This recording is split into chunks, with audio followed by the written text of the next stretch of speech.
Gracias por seguir con nosotros. Usted está viendo el Club 700. Igual que muchas personas en este país, a don Enrique Molina le tocó crecer sin el apoyo de su padre y tuvo que pagar un alto precio por eso. Y hoy está aquí con nosotros para compartirnos su historia. Bienvenido, don Enrique, un gusto poder compartir con usted. El gusto es mío más bien, y un saludo a todos los televidentes que a través del milagro más extraordinario que hoy podemos ver, como lo de la comunicación, podemos llegar hasta muchos hogares y para poderle decir a esas personas de que no todo está perdido. Muchas gracias, don Enrique. Vamos a comenzar la entrevista, no sin antes recordarle que usted puede participar. Y hoy queremos, como estamos hablando del tema del Día del Padre, hoy queremos que aquellos papás que están pasando por situaciones en las cuales les resulta difícil tener algún tipo de relación cercana, desarrollar una relación cercana con sus hijos, y aquellos hijos que están en la misma situación, pero al revés, sin ese papá, o en esa circunstancia en la que tampoco se pueden conectar con su papá, que pueden enviar un mensaje de texto para participar de la entrevista de hoy. El número va a aparecer en la pantalla de su televisor, es el 87 86 96 12. Recuerde también nuestra línea de oración, es el 2257 2255, puede llamar desde ya y si quiere hasta las 5 de la tarde. Y si desea hacer alguna pregunta en vivo a nuestro invitado, a nosotros también, el número acá en el estudio, 905-398-7288. Don Enrique, cuéntenos a nosotros y a los televidentes cómo era la historia en su casa, cómo era la situación con su papá. Bueno, yo tuve la dicha de haber nacido en una familia de 8 personas, 10 incluyendo a papá y a mamá. Y yo recuerdo que desde muy niño, que mi papá estaba muy sumido en el flagelo de la adicción, del narcotráfico y del alcoholismo. Y a mí me tocó que ver muchas veces con mucha tristeza y en aquella inocencia de niño, cómo mi papá era una persona violenta, agresiva, no solo con mamá, sino también con nosotros. Muchas veces mi padre, bajo el alcoholismo, nos invitaba a nosotros para que peleáramos con él. Y yo no podía entenderlo. Yo decía, pero ¿cómo? ¿Cómo mi papá nos quiere provocar a nosotros a pelear cuando se supone que un padre no debe de ser así? Y como le digo, en mi inocencia de niño yo no entendía eso. Pero bueno, esa era la vida a la que nosotros habíamos sido prácticamente expuestos desde muy temprana edad. Y a pesar de todas esas cosas que yo miraba en mi padre, la violencia, las agresiones, etcétera, sin embargo, él era mi héroe. Y eso es lo que yo no podía entender, cómo si él nos hacía tanto daño y cómo lo amábamos tanto, porque a mi padre nosotros le llegamos a amar hasta el último día de su existencia. Para mí él era lo máximo, y uno siempre, inclusive nosotros no nacimos en una familia eminentemente cristiana. Claro. Nosotros éramos católicos por tradición, pero sin embargo todas esas cosas a mí me marcaron, y yo siempre decía, algún día yo voy a ser como mi papá. Y fue así como comenzó a transcurrir el tiempo, comenzó a pasar los años, y obviamente yo comencé a crecer y tomé el mismo camino de mi papá. Agresiones, narcotráfico, violencia, robos, etcétera, etcétera. Quisiera saber, y en esa época en la que usted, Enrique, era un adolescente y ya comenzaba a dar muestras de lo que iba a hacer como adulto, ya de adolescente me imagino que ya comenzaron a venir los primeros problemas, ya comenzaron las primeras broncas, por decirlo de alguna forma, por su conducta, por su actitud. Su papá nunca le dijo, mira Enrique, ¿qué estás haciendo? ¿Qué te pasa? O sea, no, más bien mi papá, más bien mi papá, yo recuerdo que él me decía, usted tiene que ser como yo. Eso era lo que él una invitación al mal, porque nosotros, digámosle, mi papá era un sapricista, pero esos envenenados. Si Saprissa ganaba, se emborrachaba y había bronca. Y si perdía era peor todavía. Y él nos llevaba al estadio. Y bueno, mi padre a mí en muchas ocasiones más bien me motivaba para que yo fuera como él. ¿En qué sentido, don Enrique? Digamos o sea, que siguiera los pasos que él había seguido sus mismos pasos en el tráfico manera. Y en esas cosas. Sí, él, por ejemplo, a mí él me enseñó, digámosle, lo que es el robo. Yo era pequeño y él me llevaba a los estadios y él me enseñó a cómo sacarle la billetera a un señor, cómo sacarle los Ray-Ban, cuando eso estaban de moda los famosos Ray-Ban, que daba un estuchito. Y entonces él llegaba y él me decía, póngasele hacia adelante. Y entonces eso era como para zumbiar, ¿verdad? Decía él. Y entonces para entorpecer al señor y que él pudiera trabajar, porque él decía que ese era su trabajo. Y entonces yo comencé a ver todo eso. Y muchas veces yo quise hacer lo mismo, muchas veces lográndolo, y otras veces pues lógicamente fui capturado por las autoridades y todo, aunque no siempre mi padre se dedicó a enseñarme una vida delictiva ni nada, pero tampoco nunca me enseñó nada bueno. No tiene ningún recuerdo de cosas positivas, digamos, un partido de fútbol con papi. Es que los partidos de fútbol siempre terminaban en un baño de sangre. Siempre, por ejemplo, decía, vamos para el estadio, y llegaba, esperen un momento, y llegaba a la cama y alzaba el colchón y sacaba un puñal y me decía por cualquier cosa.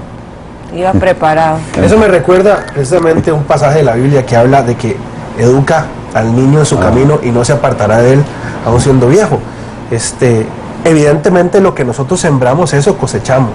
Y esa conducta de su papá se estaba viendo reflejada también en lo que se estaba construyendo usted. Muchas veces, Esteban, yo he pensado que es que mi padre, esa fue la educación que a él le dieron.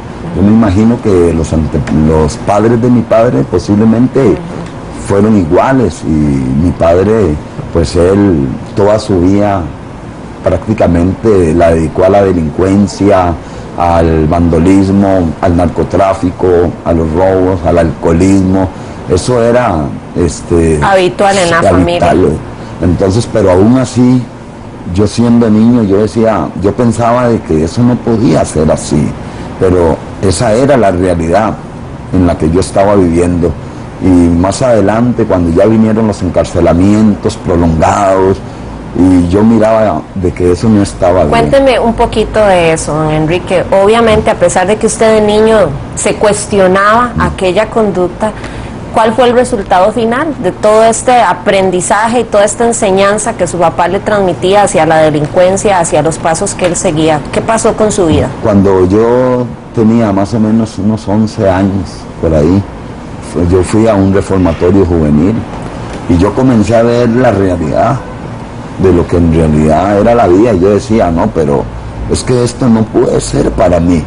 Yo no nací para ser un presidiario, porque algo dentro de mí, a pesar de que muchas veces yo había pensado, había adoptado el pensamiento de poder llegar un día a ser como mi padre, pero cuando yo llego a un reformatorio y veo a aquellos adolescentes igual que yo, y niños sufriendo, pasando situaciones bastante difíciles. ¿Y al reformatorio por qué llegó? ¿Cómo terminó ahí? Yo llegué al reformatorio la primera vez porque hicimos un robo. ¿Un robo? Sí, y entonces en ese robo a mí me agarraron. Fue un almacén que estaba aquí por Plaza Víquez, que se llamaba La Oca. ¿Y esa fue la primera de hoy? Sí, esa fue la primera, y yo nunca me imaginé que esa no iba a ser la primera, sino que iban a haber muchísimas veces más, hasta que, bueno, me llegué a convertir básicamente a los 13 años en una persona muy violenta, una violencia pero que era absurda. Yo por cualquier cosa me molestaba, no tenía esa paz, no tenía esa educación que los niños deben de aprender en el seno de las familias y de los hogares. Yo simplemente comencé a vivir igual que como mi padre vivía, y hacer las cosas que él hacía, tanto así de que cuando yo llegué a una edad ya prácticamente entré a la juventud, mi mentalidad cambió totalmente, más no para bien, sino más bien para mal, porque ya yo quería más cosas, ya no quería hurtar cosas pequeñas. Si robar unos Ray-Ban ya no era un desafío. Ya para mí eso no, ya yo quería un puñal, quería una pistola, ya yo quería saltar, convertirme. Yo decía, yo me tengo que llegar a convertir algún día, decía yo, en una persona peligrosa, que la gente me vea, que la gente me tenga que tener miedo, espanto, terror. ¿Por qué así? Porque yo le tenía mucho. Llegó un tiempo cuando yo a mi padre le llegué a tener tanto miedo, cuando yo lo miraba a él bajo el estado del alcoholismo, mi padre era otro. Él se transformaba en una persona hostil. De héroe, que lo tenía usted aquí, a villano. Entonces yo comencé a experimentar eso mismo. Las agresiones, ya los robos ya eran con más violencia, ya causando daño, causando mucho dolor, y hasta, bueno, eso vino hasta cuando cumplí 16 años, ya no me querían a mí aceptar en el reformatorio juvenil, porque era demasiado violento, y comencé a sembrar como mucho pánico en la población de los niños, y eso era lo que yo me dedicaba. Pero un día me llevaron a la penitenciaría central, y ahí las cosas comenzaron a cambiar, porque ya yo comencé nuevamente a ver la realidad de lo que era la vida, ya el sufrimiento, la nostalgia por no tener a mamá cerca, por no tener a mis hermanos cerca, por no contar con mi papá. Y eso... Su papá, digamos, no estuvo acompañándole en ese proceso. Cuando usted iba a la cárcel, cuando iba al reformatorio, o sea, ¿dónde estaba su papá? ¿Cómo se sentía usted hacia él? Bueno, curiosamente, yo estuve preso con mi papá. ¿En serio? Sí, eso fue lo que más a mí me llegó a doler después, de poder yo estar juntamente con mi padre. De niño, yo iba con mi hermano Miguel a ver a mi papá a la cárcel, cuando yo era pequeño, porque por sus delitos que él cometía. Pero después yo nunca me imaginé que un día yo iba a estar también con mi papá, con mi hermano preso, un primo mío que le apodaban el Chino Tapia, y ya la familia juntos así. Eso para mí fue difícil, pero lo que sí recuerdo también, Esteban, fue que un día mi papá me fue a visitar a la cárcel, y yo llegué y salí con el cabello largo, con mis ojos rojos por causa de la droga, y yo andaba un puñal grande en mi cintura, y mi papá llegó y me abrazó, y cuando él me abrazó, tocó el puñal que yo andaba y me dice, ¿qué anda ahí? Le digo, padre, le digo, es que usted sabe cómo es esto aquí, le digo. Si yo aquí no ando así, le digo, a mí en cualquier momento me dan chicharrón y con limón. Y resulta ser de que ya prácticamente faltaban como 10 minutos para que terminara la visita, y yo veo que mi papá anda un reloj muy lindo, y yo pues necesitaba dinero. Ese día yo no tenía dinero y necesitaba consumir drogas y hacer algunos pagos que uno en la cárcel a veces se compromete, ¿verdad? Entonces, cuando ya casi iba a terminar la visita, mi papá se alistaba para irse, yo le agarré el reloj y se lo reventé. Se lo robó, le robó a su maestro. Pero el asunto es que el reloj se cayó, entonces como que mi papá lo agarró en el aire y se puso pero furioso. Mi papá me dice, pero ¿cómo es posible? Me dice, que yo lo vengo a ver a usted y usted me quiere asaltar a mí. Pero es que yo estaba totalmente en una vida, digamos, demasiado sumida en cuanto a esos tipos de situaciones de violencia, porque a mí el que llegaba a la cárcel tenía que pasar por mis manos. Yo le quitaba los zapatos, le quitaba las prendas de más valor. Así era mi vida, ¿verdad? Vamos a una pausa, pero al regresar, ¿puede una persona que ha vivido situaciones tan adversas revertir esas circunstancias? Don Enrique está aquí para contarnos su historia. No se vaya, ya regresamos. Y también regresamos para leer los mensajes de texto que nos han entrado. Visítenos en internet, www.club700costarrica.com. Podrá encontrar material muy útil para ponerlo en práctica hoy mismo. Ya volvemos.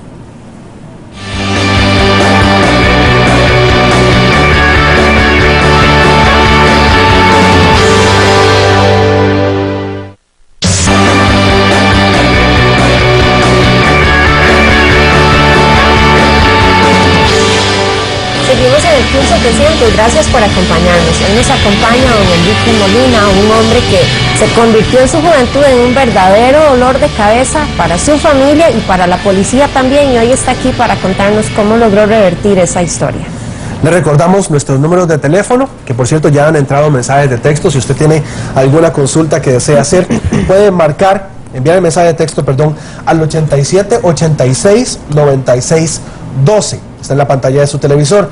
Recuerde también el número de nuestra línea de oración. Si usted quiere que oremos por su papá, o usted, papá, quiere que oremos por sus hijos, el número al que puede llamar es al 2257-2255. Si desea participar aquí en vivo, recuerde que estamos en un programa en vivo, el número es el 905-398-7288. Ya tengo un mensaje de texto que quiero leer, Silvia y don Enrique.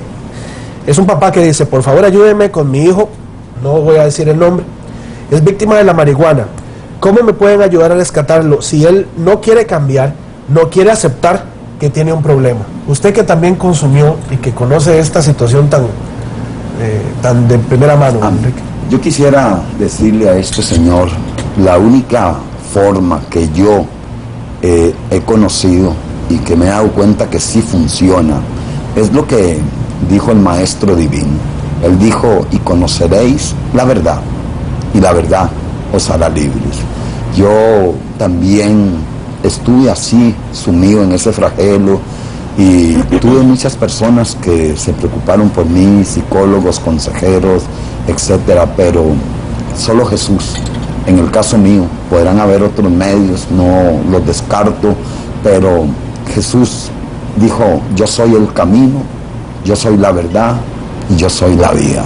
Y yo sé de que su hijo, tarde que temprano, él va a encontrarse en el camino con esa verdad, y esa verdad le va a hacer libre. Mantenga una actitud correcta con su hijo, caballero.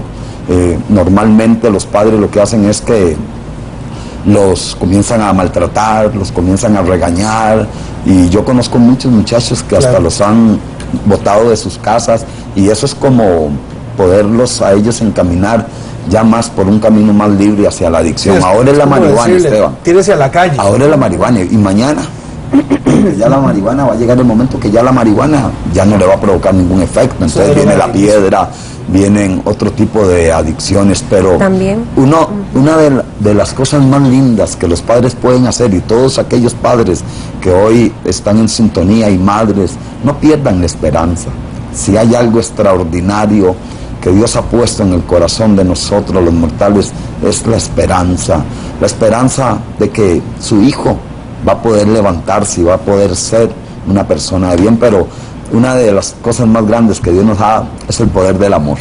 El amor, eso es una de las armas más nobles y más poderosas, porque con regaños, con comparaciones, porque a veces los padres caen en esta equivocación, dice: es que vos no sos como tu hermano, es que si fueras como tu hermana, como tu primo, etcétera. Pero no compare a su hijo con nadie. Simplemente él está pasando por un tiempo crucial de su vida, y la única manera de que él pueda superar eso es que usted, como padre, pueda buscar ayuda juntamente. Hay muchos lugares donde pueden ayudar a su hijo, lugares donde su hijo, él va. Y eso que menciona usted, don Enrique, me parece muy importante, porque si el muchacho, no sabemos la edad, ¿verdad? No dice la edad de Esteban. Si él no quiere buscar ayuda, los familiares que también se ven indirectamente afectados por el problema de adicción pueden hacerlo, pueden buscarla para ellos, saber cómo este papá puede responder a las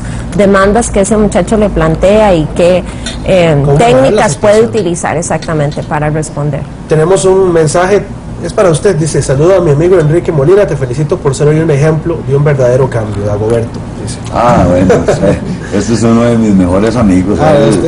Este hombre es una muestra también, Esteban, de lo que es la transformación, ¿verdad?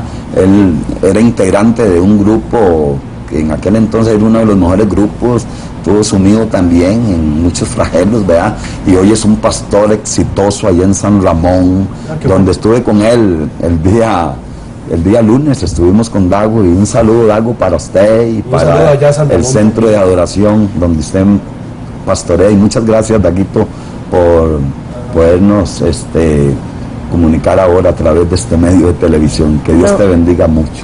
Don Enrique, fue en la cárcel donde usted dice que encontró la manera de cambiar su vida.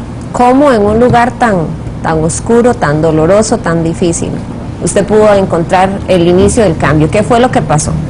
Uno, digámosle, uno se llega a cansar de esa vida, porque uno no llega a encontrar satisfacción, no llega a encontrar felicidad.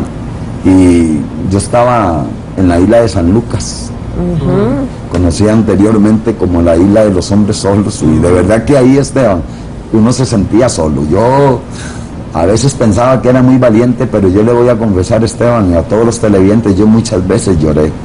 Yo muchas veces me sentía solo en ese lugar, encerrado en una celda que le llamaban la plancha, donde era un calor infernal bajo una temperatura impresionante. Y yo muchas veces, yo lloré, y entonces me comencé a descubrir en varios episodios de mi vida de que no era posible de que yo tuviera que morir bajo esa condición, siendo un prisionero de mí mismo. Y un día allí yo reflexioné, yo dije, no, yo creo de que esto no es lo que Dios diseñó para mí, es que tiene que haber algo. Yo tengo 19 años de edad, yo no voy a morir así. Me tocó, Esteban, que ver muchos compañeros míos cayendo en manos de otros, apuñalados, etcétera. Y yo decía, yo no quiero eso para mí. Mi padre me enseñó eso, yo aprendí eso de muchos amigos, pero yo tengo que buscar, tiene que haber alguna solución para mi vida. Y yo lloré muchas veces, en las cuatro paredes de una celda. Yo derramé mi corazón y yo pensaba en mis hermanas, porque yo a mis hermanas, que yo sé que me están viendo en este momento, y mis hermanos, yo amaba a mis hermanas, yo amaba a mis hermanos, y yo decía, yo no puedo seguir así, tiene que haber algo. Y fue un día cuando me trasladan de la isla de San Lucas a la penitenciaría central, y yo recibo una nota. Antes de que me sacan de San Lucas, recibo una nota, era de mi hermano mayor, Miguel, donde Miguel me decía, Enrique, ya mi vida es otra, Jesús me cambió, tuve una experiencia personal. Y yo agarré aquel papel, Esteban, y yo lo arrugué en mis manos y yo lo boté. Yo dije, solo eso faltaba, que mi hermano se volviera loco. Solo eso me faltaba. Y comencé a refutar eso, y ya me llevaron a la penitenciaría. Y estando en la penitenciaría, subo unas gradas donde en la parte de arriba hay una peluquería, y de pronto vuelvo a ver hacia abajo y veo una señorita como de unos 17 años que está predicando con una Biblia y está hablando acerca de que Dios puede cambiar. Y yo desde arriba comienzo a gritar palabras, a ofenderla, a decirle que Dios no existe. Y de pronto yo comienzo a cuestionarme, ¿dónde estaba Dios? Cuando yo tenía 6 años y mi madre era maltratada por mi padre. Yo recuerdo esas escenas.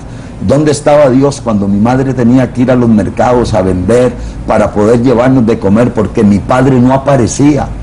Yo siempre notaba esa ausencia de mi padre, y cuando llegaba era borracho, a insultarnos, a golpear a mi madre. Y mi madre, una mujer que hasta el día de hoy ha sido una guerrera, ha sido una mujer tan valiente. Y mis respetos, porque yo sé que mi madre en este momento debe de estar allí viendo este programa. Y yo siempre decía, algún día las cosas van a cambiar en aquellas celdas, en aquella soledad, en aquellos momentos irónicos que yo estaba atravesando. Hasta que una vez, Esteban, televidentes, yo decidí cortarme las venas de este brazo. Yo dije, yo voy a morir, ya para mí la vida no tiene sentido. Yo creo que es mejor que yo le ponga fin a esto. Me corté las venas, la sangre comenzó a brotar por doquier en aquella celda. Me sacaron luego, me tuvieron que hacer transfusiones de sangre, darme en suero, etcétera. ¿Qué edad tenía? Yo tenía 16 años cuando eso. Yo quería morir. Hubo un tiempo cuando yo anhelaba tanto la muerte. Era algo, yo quise ahorcarme varias veces en las celdas de máxima seguridad. Muchas veces yo quise envenenarme porque a mí me visitaba el psiquiatra. Y el psiquiatra siempre, los días viernes, un día como hoy, me daba unas cápsulas que se llamaban amansalocos. Así le decían, por lo menos. No sé si era su nombre original, pero así se llamaba. Pero llegaba y me mandaban esas cápsulas. Yo las comencé a guardar y a guardar. Y muchas veces yo intenté tomármelas todas porque yo quería dormir para siempre. Pero no obstante, siempre había como un temor. ¿Y qué va a pasar si definitivamente yo me muero? ¿Dónde voy a pasar la eternidad? ¿Qué va a pasar conmigo? ¿Habrá vida más allá de la muerte? Y esas grandes interrogantes que muchas veces surgen en el corazón de uno, hasta que, bueno, definitivamente, un 22 de enero del año de 1977, todo aquello terminó. Enrique Molina falleció, murió, y ese mismo día Jesús levantó un nuevo hombre, a otro Enrique, y yo le di mi vida a Dios aquel día. Fue a través de un canto nada más, no fue ni de un gran oráculo, de una gran exposición de la palabra, no, un canto fue lo que despedazó mi corazón, y aquel canto nunca lo he podido olvidar. Se titula Solo Dios hace al hombre feliz, y dice: la vida es corta, pronto se acaba. Y cuando comencé a reflexionar, no en la música, porque la música era una música, digámosle, no tan profesional como la de hoy, no era con excelencia, eran unas panderetas y unas guitarras acústicas, y de pronto eso, solo Dios hace al hombre feliz. Y yo dije, pero si yo nunca he sido feliz en esta vida, siempre he vivido con la infelicidad, siempre he vivido bajo el tormento, bajo los miedos y todas esas cosas que atravesamos los drogadictos cuando estamos en ese flagelo. Y yo ese día, yo lloré yo no sé cuánto, Esteban. Esa noche, un día viernes, yo caí de rodillas y yo imploré al cielo que si había alguien ahí que me pudiera escuchar, que pudiera tener compasión de mí, porque ya a mis 19 años ya yo estaba cansado. Por mis manos había corrido tanta sangre, había visto tanta gente sufrir por causa mía, mi madre, mis hermanas, mis hermanos, mi familia. Entonces esas cosas a uno lo hacen reflexionar. Y a ustedes lo hicieron reflexionar, pero ¿qué pasó con el papá de don Enrique en medio de esta transformación que él comienza a experimentar? Se lo va a contar él mismo cuando regresemos aquí en el Club 700. No se vayan.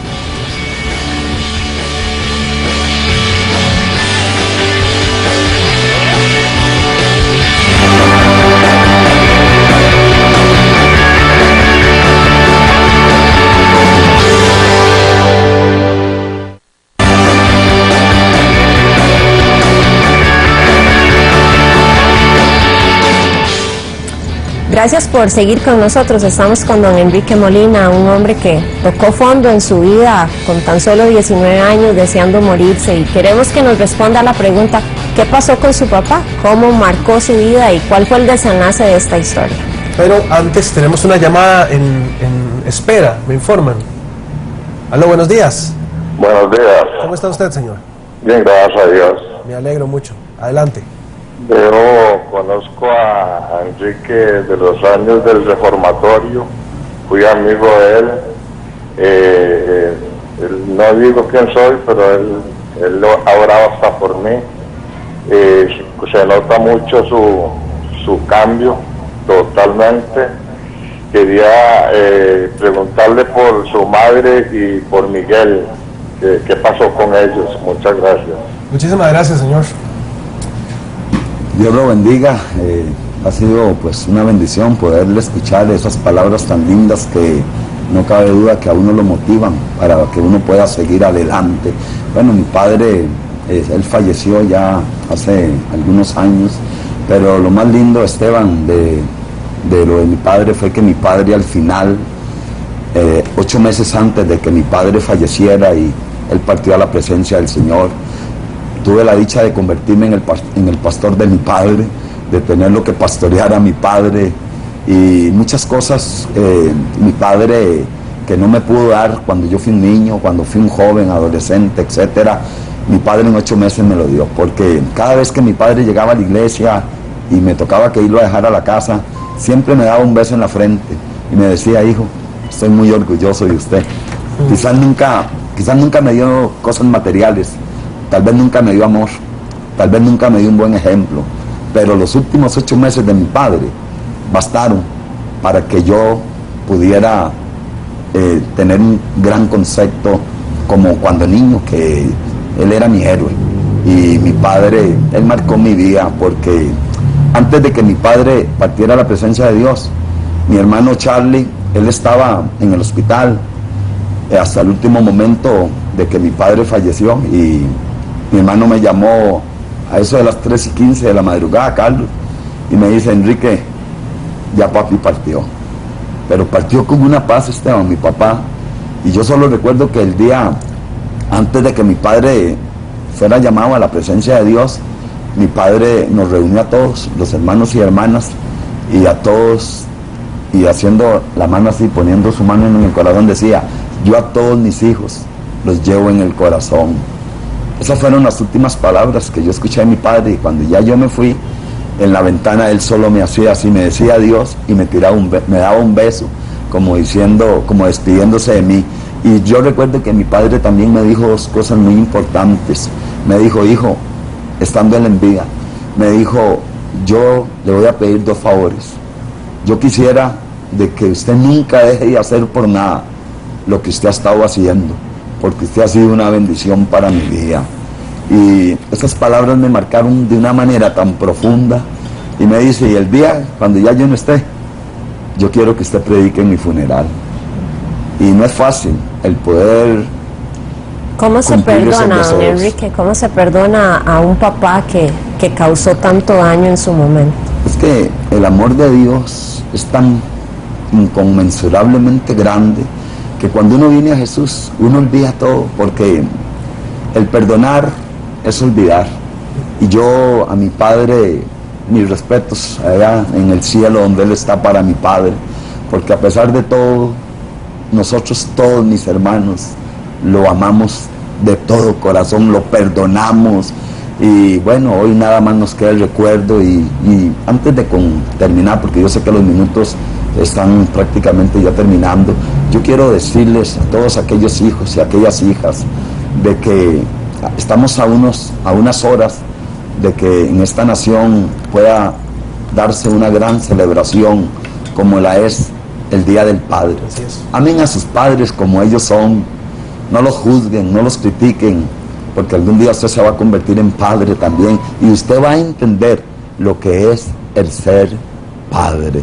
Yo quiero decirles a todas las personas, a todos los televidentes, en especial a todas aquellas personas que yo estoy pastoreando hoy, a todas esas familias como Giné, David, etcétera, etcétera, que sigamos adelante, porque lo mejor está por venir, y que este domingo podamos tener una gran celebración. Los que tienen a sus padres, yo no lo tengo, pero yo de igual manera, yo ese día me voy a unir con todos aquellos para tener una gran celebración, y recordarles que si tu padre hoy no está, tenemos al más grande de todos los padres, al que dijo: vengan a mí todos los que están cansados y trabajados, y él dice: yo los voy a hacer descansar y les voy a dar felicidad. Hay un mensaje de texto que entró hace unos momentos y lo voy a leer. Dice: me gusta escuchar testimonios porque me hacen ver que hay personas que han sufrido más que yo. Mis padres se separaron, pero el mío se alejó y me hace falta.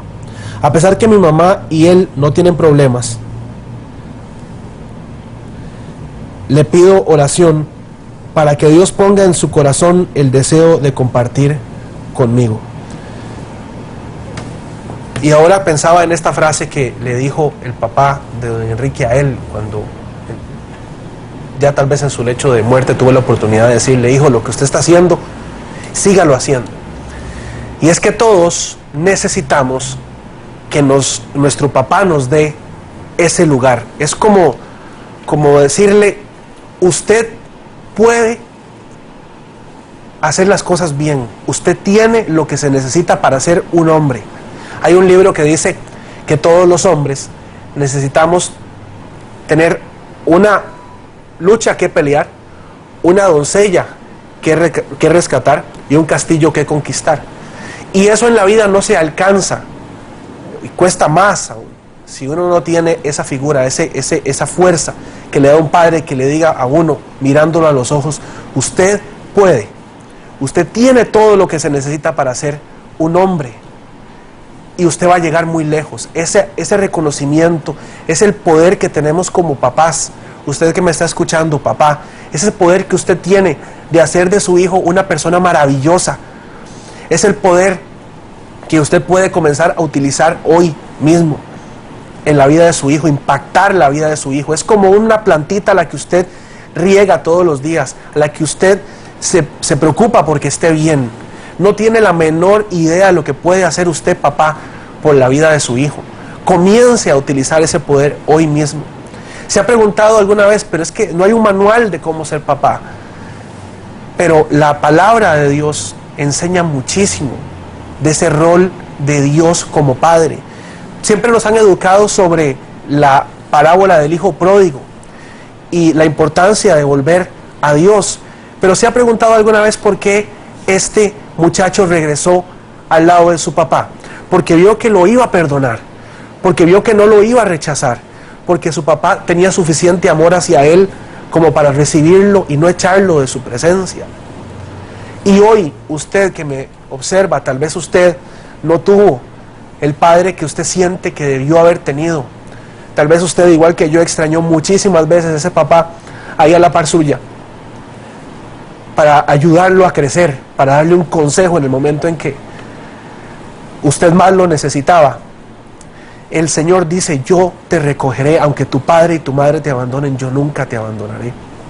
Y si usted desea hoy, puede comenzar a recibir ese amor de ese papá. ¿Cómo? Haciendo una oración con nosotros si lo desea. Es una oración muy sencilla y lo invito a que en este momento, ahí donde usted está, repita conmigo esta oración. Padre Celestial, yo te doy gracias porque tú, Señor, conoces mi situación. Y hoy yo quiero creer que tú eres mi Padre y que tú quieres recibirme con tu abrazo, Señor, y llevarme por el camino que debo seguir. Hoy yo te abro las puertas de mi corazón. Yo quiero que tú seas mi papá. Sé tú mi Padre, Señor. Yo quiero que tú seas mi papá. Yo quiero recibir tu amor, tu cuidado, tu guianza. Yo me rindo a ti. Ya no voy a pelear más.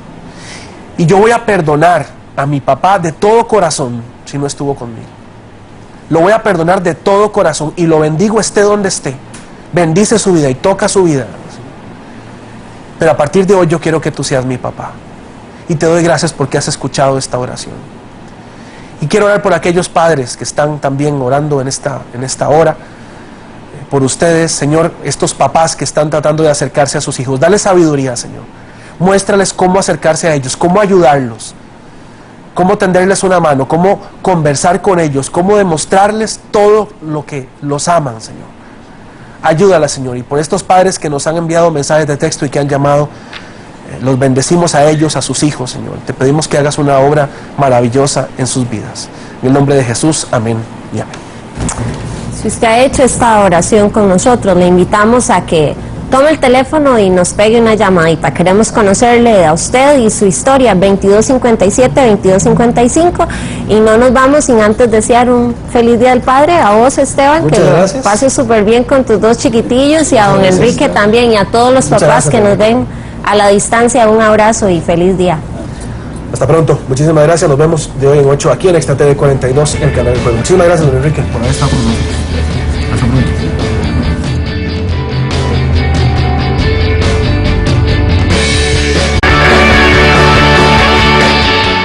Gracias por seguir con nosotros. Usted está viendo el Club 700. Igual que muchas personas en este país, a don Enrique Molina le tocó crecer sin el apoyo de su padre y tuvo que pagar un alto precio por eso. Y hoy está aquí con nosotros para compartirnos su historia. Bienvenido, don Enrique, un gusto poder compartir con usted. El gusto es mío más bien y un saludo a todos los televidentes que a través del milagro más extraordinario que hoy podemos ver como lo de la comunicación, podemos llegar hasta muchos hogares y para poderle decir a esas personas de que no todo está perdido. Muchas gracias, don Enrique. Vamos a comenzar la entrevista, no sin antes recordarle que usted puede participar. Y hoy queremos, como estamos hablando del tema del Día del Padre, hoy queremos que aquellos papás que están pasando por situaciones en las cuales les resulta difícil tener algún tipo de relación cercana, desarrollar una relación cercana con sus hijos, y aquellos hijos que están en la misma situación, pero al revés, sin ese papá, o en esa circunstancia en la que tampoco se pueden conectar con su papá, que pueden enviar un mensaje de texto para participar de la entrevista de hoy. El número va a aparecer en la pantalla de su televisor, es el 87 86 96 12. Recuerde también nuestra línea de oración. De adolescentes me imagino que ya comenzaron a venir los primeros problemas, ya comenzaron las primeras broncas, por decirlo de alguna forma, por su conducta, por su actitud. Su papá nunca le dijo: mira, Enrique, ¿qué estás haciendo? ¿Qué te pasa? O sea, no, más bien mi papá, más bien mi papá, yo recuerdo que él me decía: usted tiene que ser como yo. Eso era lo que él una invitación al mal, porque nosotros, digámosle, mi papá era un sapricista, pero esos envenenados. Si Saprissa ganaba, se emborrachaba y había bronca, y si perdía era peor todavía. Y él nos llevaba al estadio, y bueno, mi padre a mí en muchas ocasiones más bien me motivaba para que yo fuera como él. ¿En qué sentido, don Enrique? Digamos o sea, que siguiera los pasos que él había seguido sus mismos pasos en el tráfico manera. Y en esas cosas. Sí, él, por ejemplo, a mí él me enseñó, digámosle, lo que es el robo. Yo era pequeño y él me llevaba a los estadios y él me enseñó a cómo sacarle la billetera a un señor, cómo sacarle los Ray-Ban, cuando eso estaban de moda los famosos Ray-Ban, que daba un estuchito. Y entonces él llegaba y él me decía: póngasele hacia adelante. Y entonces eso era como para zumbiar, ¿verdad? Decía él. Sí. Y entonces para entorpecer al Señor y que él pudiera trabajar, la que nosotros habíamos sido prácticamente expuestos desde muy temprana edad. Y a pesar de todas esas cosas que yo miraba en mi padre, la violencia, las agresiones, etcétera, sin embargo, él era mi héroe. Y eso es lo que yo no podía entender, cómo si él nos hacía tanto daño y cómo lo amábamos tanto, porque a mi padre nosotros le llegamos a amar hasta el último día de su existencia. Para mí él era lo máximo, y uno siempre, inclusive nosotros no nacimos en una familia eminentemente cristiana. Claro. Nosotros éramos católicos por tradición, pero sin embargo todas esas cosas a mí me marcaron, y yo siempre decía: algún día yo voy a ser como mi papá. Y fue así como comenzó a transcurrir el tiempo, comenzó a pasar los años, y obviamente yo comencé a crecer y tomé el mismo camino de mi papá. Agresiones, narcotráfico, violencia, robos, etcétera, etcétera. Quisiera saber, y en esa época en la que usted, Enrique, era un adolescente y ya comenzaba a dar muestras de lo que iba a hacer como adulto, ya...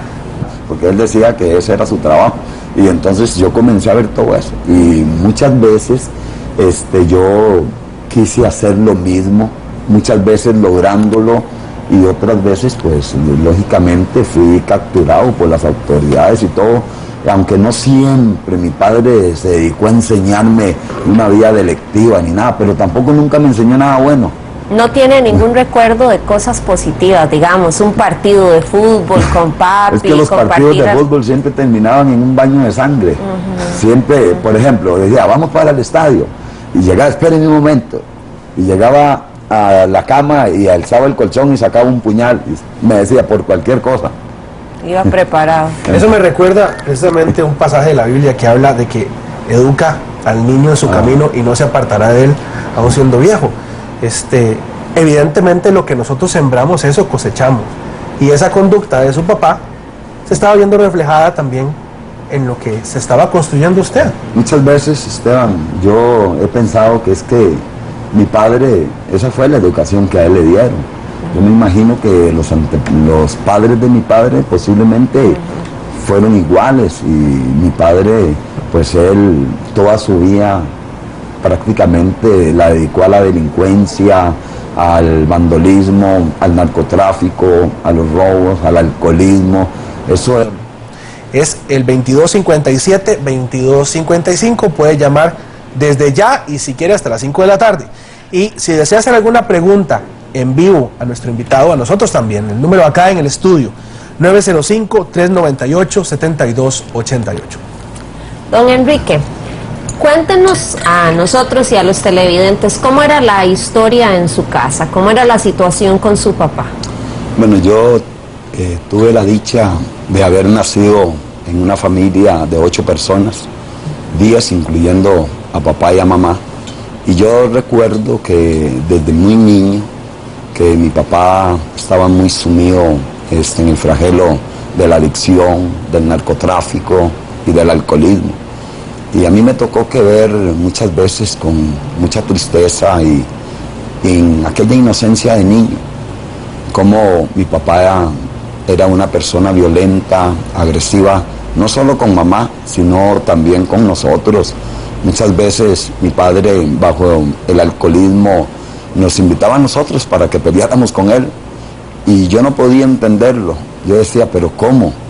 ¿Cómo mi papá nos quiere provocar a nosotros a pelear cuando se supone que un padre no debe de ser así? Y como le digo, en mi inocencia de niño yo no entendía eso. Pero bueno, esa era la vida.